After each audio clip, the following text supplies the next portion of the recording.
अस्सलामुअलैकुम स्टूडेंट्स, क्या हाल चाल है? कैसे हैं आप लोग? उम्मीद है कि आप लोग खैरियत से होंगे। मैं आज सबको सबसे पहले वेलकम करता हूं शाह ग्रुप एजुकेशनल चैनल पर। शाह ग्रुप एजुकेशनल चैनल पर आप सबको खुशामदीद करते हैं। हम स्टार्ट कर रहे थे। हमने क्लास 10th केमिस्ट्री के अंदर चैप्टर नंबर 2 कंप्लीट कर लिया था। चैप्टर नंबर 2 जिसका नाम है एसिड बेसिस एंड सॉल्ट्स, हमने इस चैप्टर के सारे लेक्चर्स पढ़ लिए हैं। इस चैप्टर के अंदर जो कुछ भी था हम वो पढ़ चुके हैं, ठीक है। तो आज के दिन बारी है, बिल्कुल सही समझे आप, एमसीक्यूज की। तो मल्टीपल चॉइस क्वेश्चंस, यानी कि एसिड बेस एंड सॉल्ट्स के हम लोग मल्टीपल चॉइस क्वेश्चंस करने वाले हैं। पूरा कंप्लीट सेक्शन ए हम यहाँ पे पढ़ेंगे। तो कंप्लीट सेक्शन ए स्टार्ट करते हैं एमसीक्यू नंबर 1 से। बिस्मिल्लाहिर्रहमानिर्रहीम। MCQ number 1, all the citrus fruits contain, जितने भी सिट्रस फ्रूट्स हैं, खट्टे फ्रूट्स हैं, उसमें कौन सा एसिड होता है? तो उसमें होता है सिट्रिक एसिड। ऑप्शन बी हमारा राइट आंसर होगा। एसिटिक एसिड होता है विनेगर के अंदर, सही, सिरके के अंदर होता है। लैक्टिक एसिड जो होता है वो मिल्क के अंदर होता है। और ब्यूटेरिक एसिड जो होता है वो बटर के अंदर होता है, ठीक है। आगे बढ़ते हैं नेक्स्ट एमसीक्यू पे। नेक्स्ट एमसीक्यू हमसे पूछा जा रहा है formic acid. Formic acid is found in, formic acid जो होता है वो स्टिंग्स ऑफ इंसेक्ट्स के अंदर पाया जाता है, रेड आंट्स के अंदर पाया जाता है, रेड आंट्स के अंदर भी पाया जाता है, और इंसेक्ट्स के डंक में पाया जाता है फॉर्मिक एसिड, ठीक है। आगे बढ़ते हैं। लेमन्स के अंदर, मैं बता दूं, लेमन्स के अंदर सिट्रिक एसिड पाया जाता है, सही ना, सिट्रिक एसिड। और विनेगर के अंदर पाया जाता है एसिटिक एसिड, ठीक है। ये याद रख लिएगा, बार बार रिपीट होंगे। और इस तरह से ग्रेप्स के अंदर पाया जाता है कौन सा एसिड? ग्रेप्स के अंदर भी सिट्रिक एसिड ही पाया जाता है, ठीक है। तो आगे बढ़ते हैं नेक्स्ट एमसीक्यू पे। इसमें तो पूछा जा रहा है कि विच of the following is a weak acid, इसमें कौन सा वीक एसिड है? देखिए यहाँ पे थोड़ा मिस प्रिंट है, मैं मिस प्रिंटिंग को पहले सही कर देता हूँ। ये HCl है पहली बात, और दूसरा ये है H2SO4, इसको वो कर देते हैं HNO3, उसके बाद H2CO3। तो यहाँ पे H2CO3 जो है वो एक वीक एसिड है। H2CO3 कहलाता है कार्बोनिक एसिड। कार्बोनिक एसिड जो है वो यहाँ पर वीक एसिड है, तो यही हमारा सही आंसर होगा। आगे बढ़ते हैं नेक्स्ट एमसीक्यू पे। कार्बोनिक एसिड के बारे में थोड़ा बता के चलता हूँ। कार्बोनिक एसिड इतना वीक एसिड है कि हम इसको पी भी सकते हैं। हम इसको कोल्ड ड्रिंक्स के अंदर पीते हैं, सॉफ्ट ड्रिंक्स के अंदर हम इसको पीते हैं, सॉफ्ट ड्रिंक्स के अंदर, कोल्ड ड्रिंक्स के अंदर ये हम पी जाते हैं कार्बोनिक एसिड। आगे बढ़ते हैं नेक्स्ट एमसीक्यू पे। नेक्स्ट एमसीक्यू पे हमसे पूछ रहे हैं एमसीक्यू नंबर 4 पे, ascorbic acid is also called vitamin. Ascorbic acid कौन सा विटामिन कहलाता है? तो एस्कॉर्बिक एसिड कहलाता है विटामिन सी। ऑप्शन सी यहाँ पर राइट आंसर है। आगे बढ़ते हैं नेक्स्ट एमसीक्यू पे। कोका कोला यानी कि सॉफ्ट ड्रिंक, कोका कोला में कौन सा एसिड होगा? तो मैंने आपको भी अभी बताया था कि इसके अंदर होगा carbonic acid. H2CO3 Coca Cola के अंदर मौजूद होगा। एसिटिक एसिड मौजूद होगा किसमें? एसिटिक एसिड होगा विनेगर में। फॉर्मिक एसिड होगा रेड आंट्स में, रेड लाल चींटियों के अंदर, लाल चींटियों के अंदर होगा। और बोरिक एसिड जो होता है वो बोरिक पाउडर के अंदर यूज होता है, जो कि हम कैरम खेलने के लिए यूज करते हैं। आगे बढ़ते हैं। इस चैप्टर के अंदर 50+ MCQ को डिस्कस करने वाले हैं, तो धीरज रखिएगा। एमसीक्यू नंबर 6 के अंदर क्या कहा जा रहा है? एमसीक्यू नंबर 6 के अंदर कहा जा रहा है, according to Arrhenius theory, Arrhenius theory के अकॉर्डिंग एक बेस हाइड्रोक्साइड आयन दे सकता है वाटर के अंदर, जबकि एक एसिड क्या दे सकता है? तो एक एसिड जो है वो H+ आयन दे सकता है आर्हीनियस थ्योरी के अकॉर्डिंग, यानी कि हाइड्रोजन आयन। तो हाइड्रोजन आयन ऑप्शन ए यहाँ पर राइट आंसर हो जाएगा। आगे बढ़ते हैं नेक्स्ट एमसीक्यू पे। एमसीक्यू नंबर 7 के अंदर कहा जा रहा है, which of the following is an Arrhenius acid. इसमें सारे आर्हीनियस एसिड है, क्योंकि HCl को ब्रेक करेंगे तो HCl टूट के ब्रेक हो जाएगा H+ आयन के अंदर, और साथ में Cl- आयन के अंदर। HNO3 टूट के कन्वर्ट हो जाएगा किस चीज में? HNO3 टूट के कन्वर्ट हो जाएगा H+ आयन के अंदर, और साथ में NO3- आयन के अंदर। और H2CO3 की बात करेंगे तो H2CO3 भी टूट जाएगा किस चीज में? 2H+ आयन में टूटेगा, और साथ में CO3- आयन टूटेगा। तो यहाँ पर सारे के सारे H+ आयन डोनेट करें तो सब आर्हीनियस एसिड्स कहलाएंगे, यानी कि option D, all of this is the right answer. आगे बढ़ते हैं। नेक्स्ट एमसीक्यू में हमसे पूछा जा रहा है, following is not a Lewis base, इसमें से कौन सा लुईस बेस नहीं है? देखें, अगर मैं बात करूं, NH3, NH3 electron pair donor है, NH3 इलेक्ट्रॉन पेयर डोनर है, इलेक्ट्रॉन पेयर डोनर है, तो ये लुईस बेस हो जाएगा। मैं आपको बता देता हूँ, लुईस बेस वो होता है जो इलेक्ट्रॉन पेयर डोनर हो, लुईस बेस वो होता है जो इलेक्ट्रॉन पेयर डोनर हो, ठीक है, इलेक्ट्रॉन पेयर डोनर हो, सही है। इसी तरह से H2O भी इलेक्ट्रॉन पेयर डोनर है, ऑक्सीजन के पास एक्स्ट्रा इलेक्ट्रॉन होते हैं। और Cl- भी इलेक्ट्रॉन पेयर डोनर है, तो ये सब लुईस बेस है। लेकिन BF3 की बात करेंगे तो BF3 क्या है, BF3 इलेक्ट्रॉन पेयर एक्सेप्टर है, इसके पास इलेक्ट्रॉन की डेफिशिएंसी होती है, तो ये इलेक्ट्रॉन पेयर एक्सेप्टर है। जब ये इलेक्ट्रॉन पेयर एक्सेप्टर होगा तो ये बन जाएगा लुईस एसिड, ये लुईस एसिड बन जाएगा, ये लुईस बेस नहीं बनेगा, ठीक है। तो BF3 यहाँ पे हमारा राइट आंसर हो जाएगा। आगे बढ़ते हैं नेक्स्ट एमसीक्यू पे। नेक्स्ट एमसीक्यू में हमसे पूछा जा रहा है a compound which give H plus आइन इन एक्वस सोल्यूशन, ऐसा कंपाउंड जो कि H प्लस आइन देता है एक्वस सोल्यूशन के अंदर, वो कंपाउंड क्या कहलाता है, वो कंपाउंड कहलाता है आर्हीनियस एसिड। आर्हीनियस बेस जो है वो OH माइनस आइन देता है एक्वस सोल्यूशन के अंदर, ये याद रखिएगा। आगे बढ़ते हैं नेक्स्ट एमसीक्यू में हमसे पूछ रहा है एमसीक्यू नंबर 10 में according to Bronsted Lowry theory, Bronsted Lowry theory के हिसाब से एक एसिड जो है वो प्रोटॉन डोनर है, जबकि बेस जो है वो क्या है, बेस प्रोटॉन एक्सेप्टर है। अगर एसिड प्रोटॉन डोनर है तो बेस जो है वो प्रोटॉन एक्सेप्टर है। आगे बढ़ते हैं नेक्स्ट एमसीक्यू पे। एमसीक्यू नंबर 11 पे कहा जा रहा है according to Lewis theory, Lewis theory के अकॉर्डिंग एक एसिड जो है वो एक्सेप्टर है इलेक्ट्रॉन पेयर का, जबकि बेस जो होता है वो इलेक्ट्रॉन पेयर डोनर होता है। ये अभी हमने थोड़ी देर पहले डिस्कस भी किया था। बेस जो होता है वो इलेक्ट्रॉन पेयर डोनर होता है, एसिड जो होता है वो इलेक्ट्रॉन पेयर एक्सेप्टर होता है। ऑप्शन सी यहाँ पे फिलहाल बेस के लिए राइट आंसर है। आगे बढ़ते हैं नेक्स्ट एमसीक्यू में हमसे पूछा जा रहा है एमसीक्यू नंबर 12 पे according to Arrhenius theory, Arrhenius theory के according following is a base give, इसमें से कौन सा बेस है आर्हीनियस थ्योरी के अकॉर्डिंग। तो आर्हीनियस थ्योरी के अकॉर्डिंग बेस वो है, आर्हीनियस बेस वो है जो कि क्या डोनेट करे, OH माइनस आइन डोनेट करे। OH माइनस आइन जो डोनेट करेगा वो होगा आर्हीनियस थ्योरी के according base, Lewis base. Arrhenius base वो होगा जो OH माइनस आइन डोनेट करेगा। NH3 नहीं करेगा, H2O भी नहीं करेगा, तो सही आंसर हो जाएगा NaOH, क्योंकि NaOH जब टूटेगा तो ये टूटेगा Na प्लस में और OH माइनस आइन के अंदर, तो ये हमारा राइट आंसर होगा। आगे बढ़ते हैं नेक्स्ट एमसीक्यू पे पूछ रहे हैं according to Bronsted Lowry theory following is a base, Bronsted Lowry theory के अकॉर्डिंग इनमें से कौन सी चीज बेस है। ब्रॉन्स्टेड लॉरे थ्योरी के अकॉर्डिंग बेस कौन सा होता है, बेस वो होता है जो कि प्रोटॉन एक्सेप्टर हो, प्रोटॉन एक्सेप्टर जो होगा वो हो जाएगा बेस, ठीक है ना, प्रोटॉन एक्सेप्टर। तो अगर आप देखें यहाँ पे प्रोटॉन एक्सेप्टर सिर्फ वाटर है H2O, क्योंकि अगर हम वाटर की बात करते हैं H2O को आप H प्लस आइन के साथ में रिएक्ट करवाएंगे तो ये आगे जाके बनाता है क्या चीज, ये आगे जाके बनाता है H3O प्लस आइन, हाइड्रोनियम आइन बनाता है, H3O प्लस बनता है। इसका मतलब ये जो वाटर है ये क्या हो गया, ये प्रोटॉन एक्सेप्टर हो गया। वाटर क्या हो गया, वाटर हो गया प्रोटॉन एक्सेप्टर। जब प्रोटॉन एक्सेप्टर है तो एक्सेप्टर प्रोटॉन एक्सेप्टर होने की वजह से ये बन जाएगा ब्रॉन्स्टेड लॉरे बेस, सही ना, ब्रॉन्स्टेड ब्रॉन्स्टेड लॉरे बेस बन जाएगा ये, ब्रॉन्स्टेड लॉरे बेस, यानी कि ऑप्शन सी हमारा राइट आंसर होगा। आगे बढ़ते हैं नेक्स्ट एमसीक्यू पे। नेक्स्ट एमसीक्यू पे हमसे कहा जा रहा है according to Lewis theory, Lewis theory के according following is a base, Lewis theory के अकॉर्डिंग इनमें से कौन सी चीज बेस है। तो हम बात करते हैं लुईस थ्योरी के अकॉर्डिंग कौन सी चीज बेस है। लुईस थ्योरी के अकॉर्डिंग जो इलेक्ट्रॉन पेयर डोनर होगा ना वो बेस होगा, OH माइनस आइन, ये इलेक्ट्रॉन पेयर डोनर है, ये इलेक्ट्रॉन पेयर डोनर है, इलेक्ट्रॉन पेयर डोनर है, और NH3 भी इलेक्ट्रॉन पेयर डोनर है, तो दोनों के दोनों बन जाएंगे लुईस बेस, ठीक है। लेकिन यहाँ पे पूछ रहे हैं कि कौन सा लुईस बेस है, तो ऑप्शन हो जाएगा both A and B, BF3 नहीं होगा, BF3 जो है वो इलेक्ट्रॉन पेयर एक्सेप्टर है, BF3 है इलेक्ट्रॉन पेयर एक्सेप्टर, BF3 है इलेक्ट्रॉन पेयर एक्सेप्टर। तो हमारा सही आंसर क्या बन जाएगा, हमारा सही आंसर बन जाएगा both A and B, both A and B सही आंसर है लुईस बेस के लिए। आगे बढ़ते हैं नेक्स्ट एमसीक्यू पे। नेक्स्ट एमसीक्यू में हमसे क्या पूछा है एमसीक्यू नंबर 15 पे all the acids and bases react together to form salt and water, सारे एसिड्स और बेसिस आपस में रिएक्ट करते हैं ताकि सॉल्ट एंड वाटर प्रोड्यूस हो।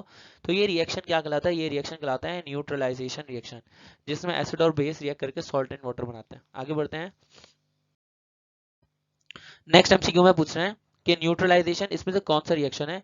न्यूट्रलाइजेशन एक्सोथर्मिक रिएक्शन है, क्योंकि न्यूट्रलाइजेशन के रिएक्शन में हीट रिलीज होती है, न्यूट्रलाइजेशन के रिएक्शन में हीट रिलीज होती है, हीट रिलीज होने की वजह से ये हो जाएगा एक्सोथर्मिक रिएक्शन। आगे बढ़ते हैं नेक्स्ट एमसीक्यू पे। यहाँ पे हमारे पास एमसीक्यू नंबर 17 है। एमसीक्यू नंबर 17 के अंदर हमसे क्या पूछा जा रहा है, एमसीक्यू नंबर 17 के अंदर पूछा जा रहा है एक आयनिक कंपाउंड जो कि उस वक्त फॉर्म होता है जब एसिड और बेस की न्यूट्रलाइजेशन हो, एसिड और बेस की न्यूट्रलाइजेशन, एसिड प्लस बेस जब आगे जाके रिएक्ट करते हैं तो बनाते हैं सॉल्ट एंड वाटर। तो अगर हम देखें हैं तो जो सॉल्ट है ये सॉल्ट आयनिक कंपाउंड है, सॉल्ट आयनिक कंपाउंड है, और वाटर जो है वो कोवेलेंट कंपाउंड है, ठीक है ना। तो अगर मुझसे पूछ रहे हैं कि एक आयोनिक कंपाउंड जो कि न्यूट्रलाइजेशन के रिएक्शन में बनेगा जब एक एसिड दूसरे बेस को न्यूट्रलाइज करेगा, तो वो जो आयोनिक कंपाउंड बनेगा वो कौन सा होगा, तो उसका सही आंसर है सॉल्ट। सॉल्ट बनेगा, सॉल्ट आयोनिक कंपाउंड है। हमसे पूछते हैं कोवेलेंट कंपाउंड कौन सा बनेगा न्यूट्रलाइजेशन के रिएक्शन में, तो वो कहलाता है वाटर। आगे बढ़ते हैं। नेक्स्ट एमसीक्यू में हमसे पूछा जा रहा है pH of acid is, acid की पीएच क्या होती है। देखिए एसिड की जो पीएच होती है वो लेस देन 7 होती है, एसिड की पीएच होती है लेस देन 7।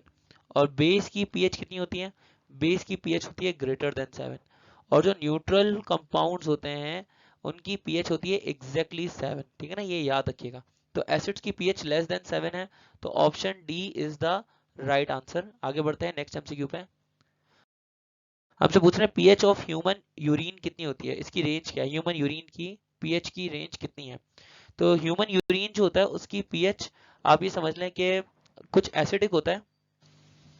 तो ह्यूमन यूरिन की जो पीएच का लेवल होता है वो पीएच का लेवल होता है तकरीबन 4.6 से लेके 7.6 तक के दरमियान में। तो 4.6 वाला तो कोई नजर नहीं आ रहा, 4.6 से थोड़ा बड़ा नंबर आ रहा है 5, 7.6 से थोड़ा नंबर छोटा आ रहा है 7। तो यहाँ पे 5 to 7 ये हमारा राइट आंसर बन जाएगा, ऑप्शन बी ये हमारा राइट आंसर है। आगे बढ़ते हैं नेक्स्ट एमसीक्यू पे। नेक्स्ट एमसीक्यू में हमसे क्या पूछा जा रहा है, pH of distilled water, distilled water की पीएच कितनी होगी। देखिए डिस्टिल्ड वाटर जो है वो न्यूट्रल सॉल्यूशन है, तो इसकी पीएच एग्जैक्टली 7 हो जाएगी, यानी कि ऑप्शन सी हमारा राइट आंसर हो जाएगा। आगे बढ़ते हैं नेक्स्ट एमसीक्यू में। उससे पूछ रहे हैं एक सब्सटेंस जिसमें H प्लस आयन की कॉन्सेंट्रेशन -7 हो, वो सब्सटेंस क्या कहलाएगा, वो सब्सटेंस न्यूट्रल हो जाएगा। क्यों, क्योंकि अगर आप पीएच का फॉर्मूला यूज करेंगे तो पीएच का फॉर्मूला होता है pH equals to minus log concentration of H plus ion. अगर आप यहाँ पे लिखते हैं minus log concentration of H plus ion की जगह पे लिखते हैं 10 की पावर -7, तो यहाँ पे सॉल्व करने पे हमारे पास डायरेक्ट आंसर आ जाएगा 7। तो इसका मतलब 7 है तो वो कंपाउंड हो जाएगा न्यूट्रल, इसलिए ऑप्शन डी हमारा राइट आंसर है। आगे बढ़ते हैं नेक्स्ट एमसीक्यू में हमसे पूछ रहे हैं एमसीक्यू नंबर 22 में concentration of H plus ion and concentration of OH minus ion. ये एक समझ लें कि एक एक्वस सोल्यूशन के अंदर ये कहाँ से कहाँ तक वेरी हो सकती है। एक एक्वस सोल्यूशन के अंदर ये H प्लस आयन की कॉन्सेंट्रेशन 1 से लेके 10 की पावर -14 तक ये वेरी हो सकती है, यानी कि ऑप्शन बी यहाँ पर राइट आंसर है। आगे बढ़ते हैं नेक्स्ट एमसीक्यू में हमसे पूछ रहे हैं एमसीक्यू नंबर 23 में pH of 0.01 molar HCl is, इसकी पीएच निकालनी है, फॉर्मूला यूज करेंगे pH equals to minus log concentration of H plus ion. तो यहाँ पे क्या हो जाएगा pH equals to minus log concentration of H plus ion की जगह पे पुट कर देंगे 0.01, यहाँ पे इसकी कॉन्सेंट्रेशन निकालेंगे हो जाएगा माइनस लॉग 1 एक्सपोनेंट -2। तो जब आप कैलकुलेटर में डालेंगे ये पूरी वैल्यू कैलकुलेटर में डालेंगे तो आपके पास आंसर आ जाएगा +2, तो पीएच आ जाएगी आपके पास 2, तो ऑप्शन डी यहाँ पर राइट आंसर है। आगे बढ़ते हैं नेक्स्ट एमसीक्यू पे। नेक्स्ट एमसीक्यू के अंदर हमसे पूछ रहे हैं कि concentration of H plus ion बतानी है एक ऐसे कंपाउंड के अंदर जहां पे pH 7 हो। डायरेक्ट तरीका है कि pH 7 है तो आप उसका साइन चेंज कर दें, -7 वाली कॉन्सेंट्रेशन देख लें, तो 10 की पावर -7 यहाँ पर राइट आंसर हो जाएगा। pH 8 होती तो हम 10 की पावर -8 कर देते, pH 6 होती है तो 10 की पावर -6 कर देते, pH 5 होती है तो 10 की पावर -5 कर देते। डायरेक्ट तरीका है जो आपके पास pH गिवन है उसका साइन ऑपोजिट कर दो और फिर कॉन्सेंट्रेशन चेक कर लो। आगे बढ़ते हैं which salt gives neutral solution, इसमें कौन सा सॉल्ट है जो कि न्यूट्रल सोल्यूशन देता है। इसका आंसर सही हो जाएगा NaCl, क्योंकि NaCl एक नॉर्मल सॉल्ट है, नॉर्मल सॉल्ट है। इस नॉर्मल सॉल्ट की पीएच भी जो है वो भी 7 ही होती है, तो इसलिए इसका सोल्यूशन भी न्यूट्रल सोल्यूशन हो जाएगा, तो ऑप्शन डी हमारा राइट आंसर है। नेक्स्ट एमसीक्यू में हमसे पूछा जा रहा है पीएच ऑफ ह्यूमन ब्लड, ये रिपीट हो गया, नहीं ये ह्यूमन यूरिन की सॉरी पूछी गई थी, ह्यूमन ब्लड की पीएच कितनी होती है। देखिए ह्यूमन ब्लड की पीएच होती है 7.35 से 7.45 तक के दरमियान में। तो पहले तो रॉन्ग ऑप्शन एलिमिनेट कर लें, 7 रॉन्ग हो गया, 7.8 रॉन्ग हो गया, 8.4 रॉन्ग हो गया, 7.35 से 7.4 तक के दरमियान वाली जो रेंज आ रही है वो आ रही है 7.4, इसलिए हमारा राइट आंसर हो जाएगा। आगे बढ़ते हैं नेक्स्ट एमसीक्यू में हमसे पूछ रहे हैं pH of a solution is equal to, pH निकालने का तरीका क्या है? पीएच निकालने का तरीका होता है minus log concentration of H plus आइन। देखिए यहाँ पे एक भी सही आंसर गिवन नहीं है, यहाँ पे टाइपिंग मिस्टेक है। ये सिर्फ और सिर्फ हो जाएगा minus log concentration of H plus आइन, और ये हमारा आंसर बन जाएगा। इसके अंदर जो O है ये एक्चुअल में है नहीं, ये मिस प्रिंट है, तो ये हमारा राइट आंसर होगा ऑप्शन सी। आगे बढ़ते हैं। नेक्स्ट एमसीक्यू में हमसे पूछ रहे हैं कि पीएच एंड पीओएच इसका सम किस चीज के बराबर होता है? तो पीएच प्लस पीओएच ये हमेशा हमेशा 14 के बराबर होते हैं, तो ऑप्शन बी यहाँ पर राइट आंसर बन जाएगा। आगे बढ़ते हैं। नेक्स्ट एमसीक्यू में हमसे पूछा जा रहा है पीएच कैसे डिटरमिन की जाती है? तो पीएच डिटरमिन करने के काफी सारे तरीके हैं। पीएच मीटर से भी कर सकते हैं, इंडिकेटर से भी कर सकते हैं, लिटमस पेपर से भी चेक कर सकते हैं। तो यहाँ पे हमारे पास सही आंसर हो जाएगा ऑल दीज मेथड्स। ठीक है, आगे बढ़ते हैं। नेक्स्ट एमसीक्यू के अंदर हमसे पूछ रहे हैं एमसीक्यू नंबर 30 पे, pH of 0.001 molar NaOH aqueous solution is। हमसे पूछ रहे हैं कि 0.001 मोलर NaOH aqueous solution इसकी पीएच निकालनी है, कैसे निकालेंगे? तो हमारे पास तरीका क्या होता है, ये जरा चेक करते हैं। पीएच निकालने का फॉर्मूला होता है minus log concentration of H plus आइन। लेकिन आपको H प्लस आइन तो गिवन ही नहीं है, तो पहले तो आपको POH निकालने पड़ेगी, क्योंकि NaOH जब टूटेगा तो वो टूटेगा Na प्लस आइन में और OH माइनस आइन में। तो आप क्या करेंगे, OH माइनस आइन की कॉन्सेंट्रेशन पुट कर लें 0.001। POH निकालने, पहले POH निकालने का फॉर्मूला हो जाएगा minus log concentration of OH minus आइन। तो ये हो जाएगा minus log concentration of OH minus आइन की जगह पर डालेंगे 0.001। यहाँ पे आप आंसर निकालेंगे तो आंसर आ जाएगा 3। POH की वैल्यू आएगी 3। ठीक है, अब जब POH की वैल्यू 3 आएगी तो पीएच निकालने का तरीका क्या होगा कि 14 माइनस POH कर दें। ये हो जाएगा 14 माइनस 3, यानी कि यहाँ पे जो पीएच निकलेगी वो 11 निकलेगी। ये हमारा राइट आंसर है। अनफॉर्चुनेटली एक भी आंसर सही नहीं गिवन, तो यहाँ पे आप ऑप्शन ए को करेक्ट कर लीजिए। टाइपिंग मिस्टेक है, 11 यहाँ पर सही आंसर होगा। आगे बढ़ते हैं। नेक्स्ट एमसीक्यू में एमसीक्यू नंबर 31 के नाम से पूछा जा रहा है, one of the following aqueous solution has the lowest pH. इनमें से कौन सा सॉल्यूशन ऐसा है जिसकी पीएच सबसे कम होगी? देखिए यहाँ पर 0.1 मोलर NaOH गिवन है, 0.1 मोलर KOH गिवन है, 0.1 मोलर HCl गिवन है। तो अगर आप इसकी पीएच निकालेंगे तो पहले आपको इसकी POH निकालना पड़ेगी। POH निकालने का फॉर्मूला है minus log concentration of OH minus आइन। तो पहले अगर आप इसकी पीएच निकालना चाहते हैं तो minus log concentration of OH minus आइन पुट करेंगे। यहाँ पे OH माइनस आइन की कॉन्सेंट्रेशन आएगी 0.1, तो इधर हो जाएगा POH की वैल्यू आएगी यहाँ पर, POH की वैल्यू आ जाएगी यहाँ पे 1।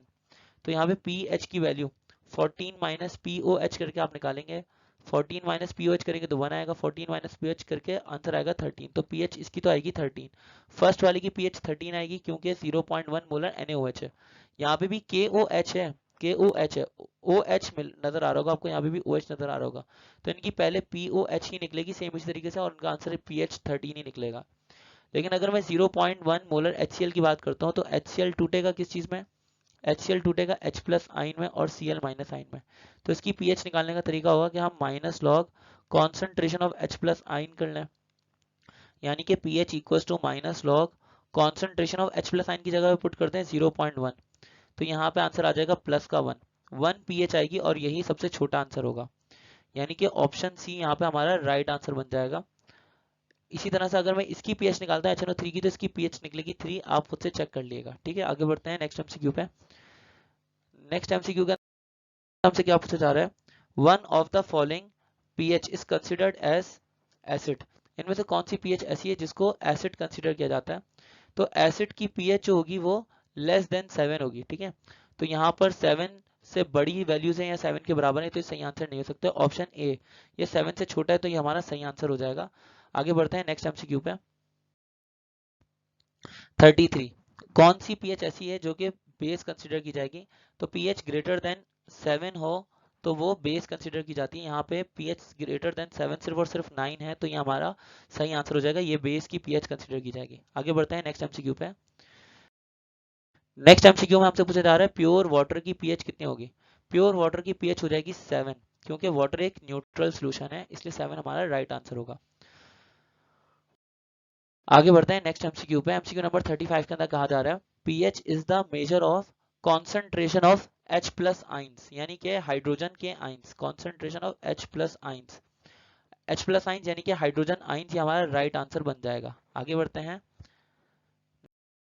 नेक्स्ट एमसीक्यू का नाम से कहा जा रहा है Na2CO3। Na2CO3 क्या कहलाता है?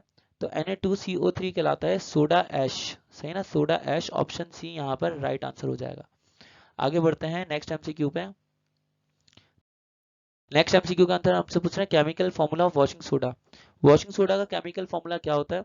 तो वॉशिंग सोडा का फॉर्मूला होता है Na2CO3.10H2O।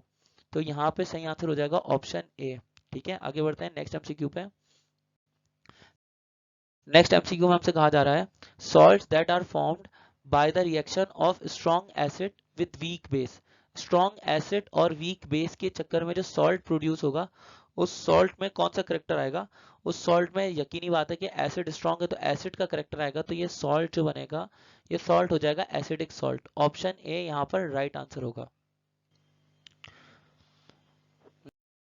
नेक्स्ट एमसीक्यू के नाम से पूछा जा रहा है double salts usually have which molecules attach to their crystals. Double salts होते हैं उनके पास कौन से मॉलिक्यूल्स क्रिस्टल्स के तौर पर अटैच होते हैं? तो डबल सॉल्ट्स के पास वाटर मॉलिक्यूल्स होते हैं, कभी 24 वाटर मॉलिक्यूल्स, कभी 7 वाटर मॉलिक्यूल्स, कभी 4 वाटर मॉलिक्यूल्स, कभी 5 वाटर मॉलिक्यूल्स। तो ये इस तरह से अटैच होते हैं, तो ऑप्शन बी यहाँ पर राइट आंसर होगा। आगे बढ़ते हैं। नेक्स्ट एमसीक्यू पे पूछा जा रहा है पोटैश एलम का फॉर्मूला।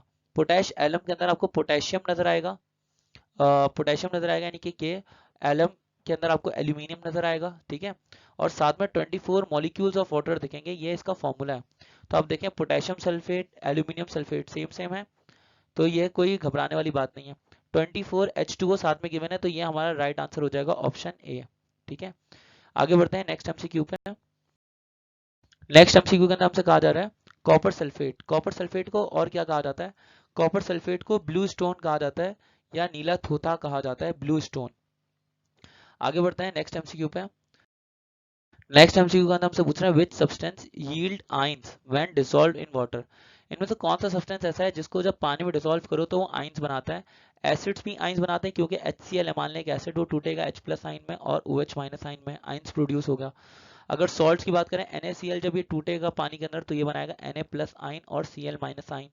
इस तरह बेसिस की बात करें तो जैसे NaOH है, ये भी पानी के अंदर डिसॉल्व होगा, तो ये भी आगे जाके बनाएगा Na प्लस आइन और OH माइनस आइन, सभी आइंस बना रहे हैं। तो A B C सभी सही आंसर है, तो ऑप्शन डी यानी कि ऑल सही आंसर हो जाएगा। Hope you get the answer. आगे बढ़ते हैं नेक्स्ट एमसीक्यू पे। एमसीक्यू नंबर 43 के नाम से कहा जा रहा है which of the following pair act as buffer. इनमें से कौन सा पेयर ऐसा है जो कि बफर के तौर पे काम करेगा? बफर के अंदर weak acid plus strong basic salt होना चाहिए, स्ट्रॉन्ग बेसिक सॉल्ट होना चाहिए, या फिर क्या होना चाहिए? वीक बेस होना चाहिए, वीक बेस और स्ट्रॉन्ग एसिडिक सॉल्ट होना चाहिए, स्ट्रॉन्ग एसिडिक सॉल्ट। ठीक है ना, तो देखते हैं यहाँ पे NaCl स्ट्रॉन्ग सॉल्ट गिवन है, स्ट्रॉन्ग न्यूट्रल सॉल्ट गिवन है, ये तो सही आंसर नहीं हो सकता। यहाँ पे अगर हम देखते हैं किस चीज को, यहाँ पे H2SO4 को देखते हैं तो H2SO4 स्ट्रॉन्ग एसिड है, ये भी सही आंसर नहीं हो सकता। HNO3 और MgNO3, HNO3 को देखा जाए तो ये स्ट्रॉन्ग एसिड है, ये भी आंसर सही नहीं हो सकता। स्ट्रॉन्ग एसिड वाले नहीं चलेंगे, यहाँ पे ये चल सकता है, क्योंकि ऑप्शन डी हमारा राइट आंसर होगा। क्योंकि अगर आप NH4OH को देखेंगे तो NH4OH एक वीक बेस है, इस तरह से NH4Cl एक स्ट्रॉन्ग एसिडिक सॉल्ट है, ये स्ट्रॉन्ग एसिडिक सॉल्ट है। ठीक है, तो इसलिए ये हमारा बफर बन जाएगा और अच्छा बफर बन जाएगा। तो मैं ऑप्शन डी के साथ जाऊंगा। आगे बढ़ते हैं नेक्स्ट एमसीक्यू पे। नेक्स्ट एमसीक्यू में हमसे पूछा जा रहा है which kind of buffer would be a mixture of this. देखिए यहाँ पे CH3COOH एक वीक एसिड है, वीक एसिड है, और इस तरह से CH3COON है, ये एक स्ट्रॉन्ग बेसिक सॉल्ट है। ऐसा बफर जिसमें वीक एसिड हो, ऐसा बफर जिसमें वीक एसिड हो, वो बफर कहलाता है एसिडिक बफर। वीक एसिड की वजह से ये कहलाएगा एसिडिक बफर। तो यहाँ पर मैं क्या करूंगा, यहाँ पर एसिडिक बफर को टिक कर दूंगा, ऑप्शन बी यहाँ पर राइट आंसर हो जाएगा। आगे बढ़ते हैं नेक्स्ट एमसीक्यू पे। नेक्स्ट एमसीक्यू के अंदर हमसे पूछा जा रहा है एमसीक्यू नंबर 45 के अंदर इनमें से कौन सा पेयर ऐसा है जो कि बफर के तौर पे काम करेगा। अभी अभी हमने पढ़ा ऑप्शन ए CH3COON और CH3OH, ये हमारा आंसर है। HCl में स्ट्रॉन्ग एसिड है, स्ट्रॉन्ग एसिड है, इसलिए ये हमारा राइट आंसर नहीं हो सकता। H2SO4 भी स्ट्रॉन्ग एसिड है, इसलिए ये भी राइट आंसर नहीं हो सकता। NaCl में स्ट्रॉन्ग सॉल्ट है, नॉर्मल सॉल्ट गिवन है, नॉर्मल सॉल्ट गिवन है, तो ये भी हमारा सही आंसर नहीं हो सकता। नॉर्मल सॉल्ट भी नहीं चलेगा, ये ऊपर वाला चलेगा जिसके अंदर वीक एसिड है और स्ट्रॉन्ग बेसिक सॉल्ट है। स्टूडेंट्स, अब हमने 45 MCQs कवर कर लिए हैं और अब हम चलेंगे आपके टेस्ट की तरफ। नेक्स्ट 5 MCQs आपका टेस्ट है, क्योंकि ये MCQs हमने ऑलरेडी पढ़ रखे हैं, तो आपने बताना है। The pH of human blood is, human blood की pH कितनी होती है? ह्यूमन ब्लड की pH कितनी होती है? 1, 2, 3। बिल्कुल सही पहचाना आपने, ऑप्शन बी यहाँ पर राइट आंसर होगा, 7.4। इसके बाद pH वैल्यू अगर एक्वस सोल्यूशन की 2 है, अगर एक्वस सोल्यूशन की pH 2 है तो इसका मतलब ये pH जो है वो लेस देन 2 है, लेस देन 7 है। लेस देन 7 होने का मतलब ये क्या बन जाएगा? ये एक स्ट्रॉन्ग एसिड बन जाएगा। बेहतरीन बेहतरीन। आगे बढ़ते हैं नेक्स्ट MCQ पे। बोल रहे हैं pH of a solution, pH of a buffer solution में भी, बफर सोल्यूशन की pH क्या हो सकती है? 6 भी हो सकती है, 8 भी हो सकती है, करीब करीब हो सकती है दोनों के। तो यहाँ पर सही आंसर हो जाएगा बोथ A एंड B। ठीक है, ऑप्शन डी यहाँ पर राइट आंसर होगा। आगे बढ़ते हैं, बफर सोल्यूशन क्या होता है? बफर सोल्यूशन बेसिकली एक मिक्सचर होता है, मिक्सचर होता है वो मैं आपको पहले ही बता चुका। वीक एसिड का, weak acid plus strong basic salt का, स्ट्रॉन्ग बेसिक सॉल्ट का मिक्सचर होगा, या फिर वीक बेस और किस चीज का? स्ट्रॉन्ग बेसिक सॉल्ट का मिक्सचर होगा, स्ट्रॉन्ग एसिडिक सॉल्ट का मिक्सचर होगा। ठीक है ना, तो ये हमारे पास बफर की डेफिनेशंस हैं, बफर मिक्सचर होता है, तो ऑप्शन डी यहाँ पर राइट आंसर बन जाएगा। आगे बढ़ते हैं नेक्स्ट MCQ पे, जो कि हमारा लास्ट MCQ है। लास्ट MCQ हमारा pH ऑफ ह्यूमन यूरिन के बारे में। ह्यूमन यूरिन की pH मैंने आपको पहले ही बताया था, 4.6 से लेके 7.6 तक के दरमियान में होती है। तो कौन सी चीज ऐसी है जो इस रेंज के अंदर है? 4.6 से ऊपर थोड़ा सा 5 और 7.6 से थोड़ा सा नीचे 5 till 7। ये हमारा राइट आंसर होगा, ऑप्शन बी। 9 जो है वो बेसिकली बढ़ गया 7.6 से, तो बढ़ गया। 9 बड़ा है, 3 और 5 में आपसे समझ लें 5 छोटा है, तो ये भी 3 से लेके 5 तक की रेंज बहुत छोटी है, तो ये भी हमारा सही आंसर नहीं होगा। हमारा सही आंसर होगा 5 to 7। हमने स्टूडेंट्स 50 MCQs को डिस्कवर किया, 50 MCQs को हमने एक्सप्लोर किया। Chapter number 2 acid bases and salts, matric class chemistry से। और आपने अगर अभी हमारे चैनल को सब्सक्राइब नहीं किया है, शाह ग्रुप एजुकेशनल चैनल को, अब हमारे चैनल को सब्सक्राइब कर दीजिए, बेल आइकन को भी प्रेस कर दीजिए, हमारी ऐप भी ज़रूर डाउनलोड कर लीजिए। मैं आपसे मिलूंगा नेक्स्ट वीडियो के अंदर चैप्टर नंबर 3 के साथ में, ऑर्गेनिक केमिस्ट्री के साथ में। तब तक के लिए अपना ख्याल रखिएगा, उम्मीद करता हूँ आप खैरियत से रहेंगे। अल्लाह हाफिज़। Thank you so much for watching us.